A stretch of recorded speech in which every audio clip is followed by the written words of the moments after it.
J'ai une question. Vous êtes rassuré du match du Real Madrid aujourd'hui face à Leganés? Est-ce que vous êtes rassuré? Non, mais désolé d'être le rabat-joie. Certes, il y a le but à la dernière seconde, le 2-1 pour le Real Madrid. Certes, c'est un jeune de la Castilla qui marque, il n'y a pas de souci. Mais je suis désolé, moi je pense ça après aussi. Vous êtes rassuré face à l'Atlético de Madrid?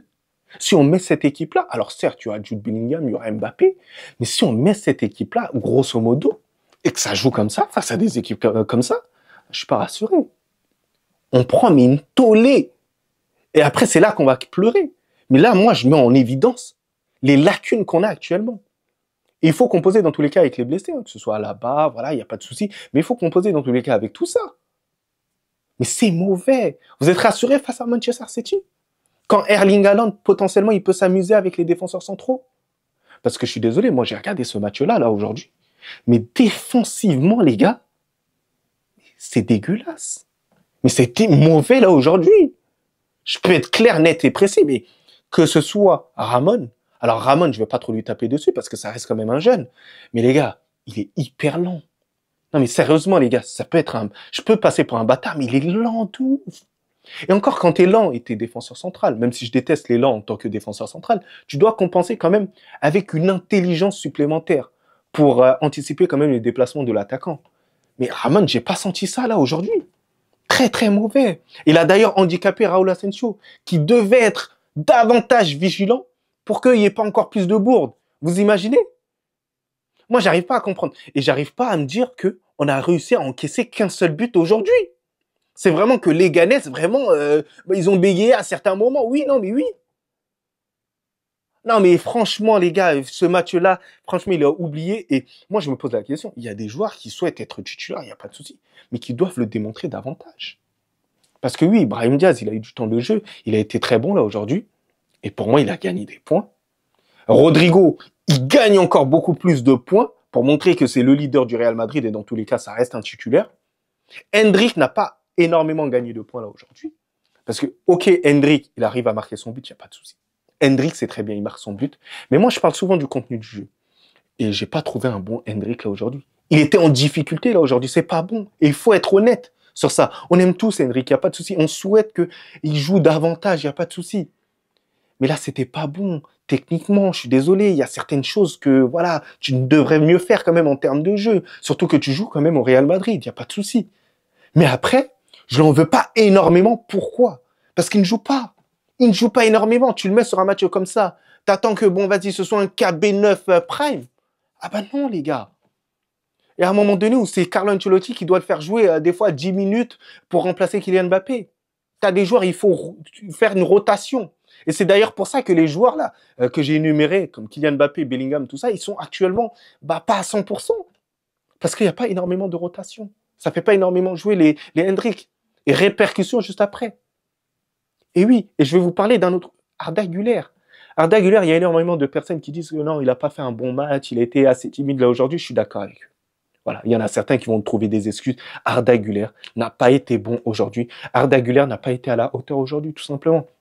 Et c'est dans ce genre de match qu'il doit montrer que c'est un joueur talentueux. Et moi, j'y crois. Je crois en ce joueur. Je sais que ça deviendra une légende du Real Madrid. Et moi, c'est mon pari. Il n'y a pas de souci. Peut-être on débattra dans quelques années. Il n'y a pas de souci. Mais là, aujourd'hui, je suis obligé de le mettre en évidence. Arda Güler a été pas bon là aujourd'hui. Mais pourquoi il n'a pas été bon? C'est parce qu'il manque de temps de rythme. Alors certes, c'est bien de faire les entraînements. Il n'y a pas de souci. Mais Arda Güler doit jouer davantage, doit prendre beaucoup plus de confiance. Arda Güler manque de confiance au sein de ce Real Madrid. C'est pour ça que je vous ai dit que lorsque Carlo Ancelotti va quitter ce club, le Real Madrid, on verra un autre Arda Güler, voilà, qui prendra beaucoup plus d'initiative parce que l'entraîneur va apercevoir le réel talent qu'il pourrait exploiter de Arda Güler. Et même de Hendrick potentiellement. Hendrick, j'avoue que je m'avance pas trop, mais Arda Güler, je m'avance. Il a un réel talent. Il a une créativité que pas beaucoup de joueurs du Real Madrid ont. Si ce n'est peut-être Modric. Modric, il l'a quand même un tout petit peu. Mais Arda Güler, c'est quand même dommage qu'il n'ait pas fait une prestation XXL pour se donner raison dans tous les cas.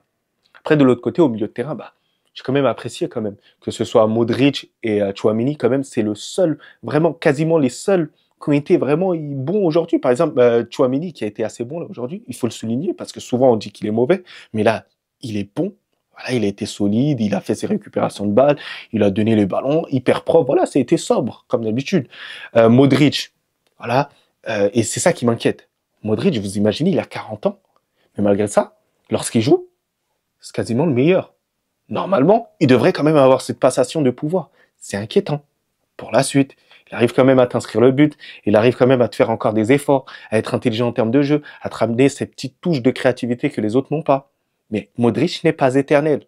C'est pas sur du long terme. Donc, il va falloir que la jeunesse prenne réellement ce flambeau-là. Sinon, ça risque d'être compliqué.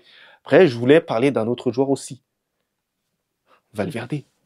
Mais Valverde, mais il n'a pas été bon aujourd'hui. Mais pour quelle raison, les gars? Sincèrement. Sincèrement, pourquoi il n'a pas été bon?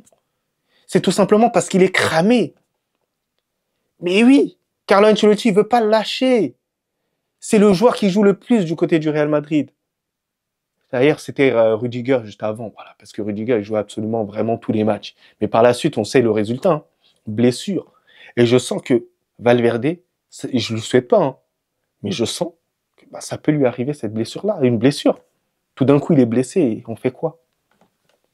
Valverde qui couvre énormément de brèches, qui court énormément sur le terrain, on n'a pas pitié de lui, bordel. Mais ayez pitié d'un joueur comme ça. C'est compliqué, les gars. Il y a un moment donné où, voilà, je ne vais pas tout vous dire non plus. Voilà, là on a espéré, bon voilà, heureusement que tout s'est bien passé, mais voilà, lorsque tu peux le faire récupérer et mettre peut-être un joueur de la Castilla pour pouvoir bricoler un tout petit peu, ou même mettre Lucas Vasquez à la place de Valverde, mets-le un tout petit peu. Parce qu'il va se blesser, on va tous avoir peur. On a des échéances difficiles. On a quand même Manchester City, on a quand même l'Atlético de Madrid. Si Valverde est blessé, on est foutu. Je vous le dis clairement, on est foutu. Le nombre d'efforts qu'il nous fait, c'est incroyable. Après, au niveau des latéraux, honnêtement, voilà. C'était assez mid là aujourd'hui du côté de Mendy, c'était assez mid. Voilà. C'était assez mid, voilà, même du côté de Valverde, voilà, c'était pas ouf, mais voilà. Il y a quasiment rien à dire, même du côté de Lunin, c'était assez mid. Donc voilà, l'entrée de Vinicius, voilà, je peux pas dire grand chose, mais pour moi, il a fait une bonne entrée. C'est juste, il a été esselé à certains moments, il a tenté, il a été dangereux à certains moments. C'est là où Hendrik, il devait apporter cette solution quand même dans la surface de réparation. Montrer que c'est quoi le vrai numéro 9. Voilà, ce qui manque réellement au Real Madrid, c'est ça que Hendrik, peut-être, il devait montrer lorsqu'il était rentré sur le terrain. Mais grosso modo, les big joueurs vraiment de ce match, hein, les GOAT de ce match-là, c'était Rodrigo. Rodrigo extraordinaire. Ah, franchement, je le kiffe, Rodrigo, là, actuellement. Lorsque c'est bon, il faut le dire dans tous les cas. Rodrigo, en ce moment, bah, c'est le king offensif du Real Madrid, ouais, c'est le boss. Ensuite, Brahim Diaz qui a été actif, Brahim Diaz qui manque de réussite, hein, comme sur son piqué, c'était limite, hein, voilà, ça touche la barre, limite quand même un tout petit peu. Et ensuite, bah, le dernier, bah, j'hésite entre Tchouaméni et Modric, mais je te mettrais quand même Modric parce qu'il a réussi à inscrire son but. Après, mention très très honorable pour Tchouaméni qui a fait quand même un bon match aujourd'hui. Même si on en attend quand même un tout petit peu plus, et c'est quand même normal, hein. C'est contre les Ganes quand même qui méritaient quand même d'aller en prolongation, on va pas se mentir. Mais bon, voilà, le football est cruel, et d'ailleurs, voilà, nos joueurs de la Castilla aussi sont très très cruels. Donc les gars, n'hésitez pas à vous abonner, partager la chaîne, mais aussi à activer la cloche. Dites-moi un peu vos tops et vos flops. Mais sinon, en vrai, ça va toi? Moi, en tout cas, bien, alhamdoulilah.